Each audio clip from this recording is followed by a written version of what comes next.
Hello you guys, welcome back.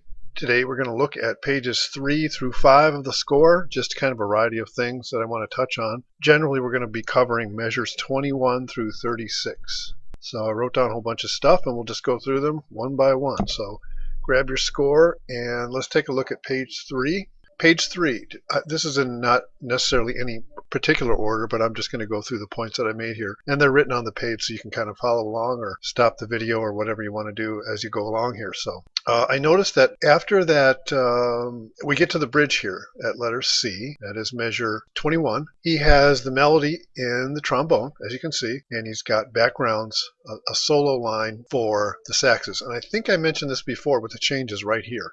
He's got this line C to B. The problem is he's got a D minor 11 in the rhythm section here, which basically is the sixth of a D minor 11 chord. So if you go back to the changes, you know, you'll want some kind of dominant G dominant chord here, G13, G9, something like that. So that's all well and good, but that B is going to sound a little strange. We also talked about this articulation. If you want that short, it probably should just be a staccato note. So be careful of the house top. It's more of a fat, solid, fat quarter note. If he's got subtone here, so that's really a little out of context with that house top accent. Speaking of articulations, he doesn't have any in the trombone. You could play, if you want this smooth, just put a phrase marking over the whole thing. Or if you want this short, or if you want it long, tenuto, if you want this accented, if you want any scoops in there, be sure to write that. So that's just a little thing that he missed there. What he's got here basically is the melody being passed around. You see that it passes from trombone, jumps over here, or right here, to the saxes, and then jumps over here. Remember we talked about the section always playing everything rather than cross-section and mixing instruments up and things like that. He may have written this just kind of in the dance band style. That's kind of how it's coming off. A lot of dance bands will do this type of thing. They'll just kind of jump around from section to section, covering the melody. So he's got cup mute trumpets here. It's getting pretty low in the trumpets. I'd like to hear that played by a trumpet section. It's pretty low, and I think this melody note would get a little buried, possibly. So not going to completely pass judgment on that, but there is an issue with measure 25. Yeah, measure 25, the and of 2. If you look at the and of 2, right? Okay, this is an A9 sus chord. Now look at, actually it's the and of 1. He's got basically an A9 chord there. This should actually be the note D if he wants to reflect the chord there. Now, nobody's really probably going to hear it, although you're going to have the piano player and the guitar player playing an A9 sus, which does not include a C sharp. So you don't have to worry about the line. If he made this a D, it would just go to D sharp. What he's doing is planing right here. Notice how it goes up in every instrument by half step, which is fine. And this is a A9 sus chord there. There's no C sharp. As you'll notice right there, that C sharp does not fit an A9 sus chord. So be careful of that, and that's such an easy fix. Just make that a D. Okay, let's see if I missed anything. Measure 25, cross voicing in the trumpets. Well, let's see here. And I noticed that there's really no reason for that. Here it is right here.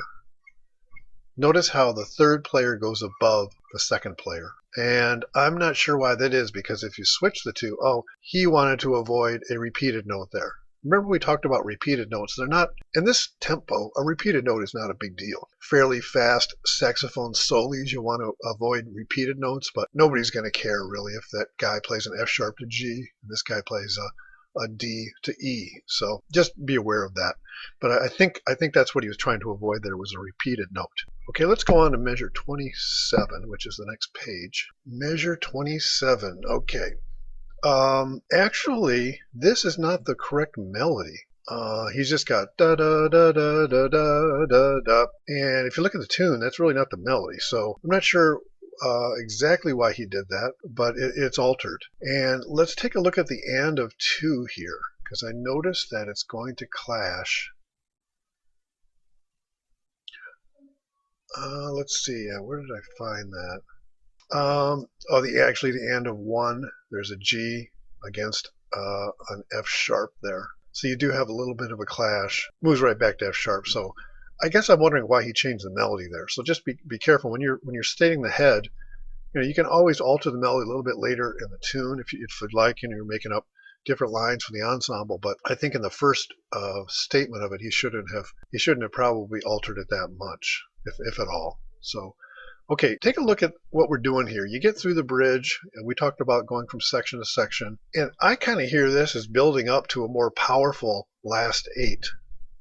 And look at what he does. He goes back to the saxes. Same thing at the beginning, a low saxes. It feels very anticlimactic to me, especially if you were hearing it with a big band live. Just have the saxes come back with the melody. I kind of hear like some kind of rhythmic figure here in the brass, but I think I know why he did that.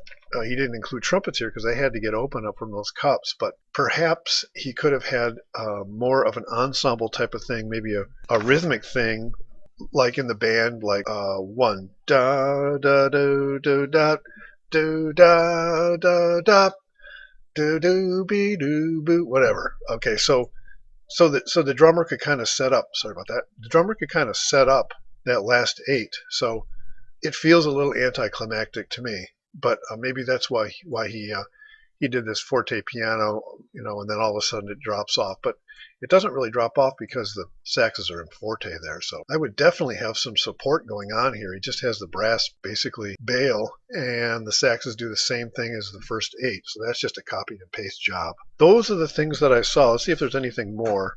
Talked about the full ensemble and the reason why he doesn't.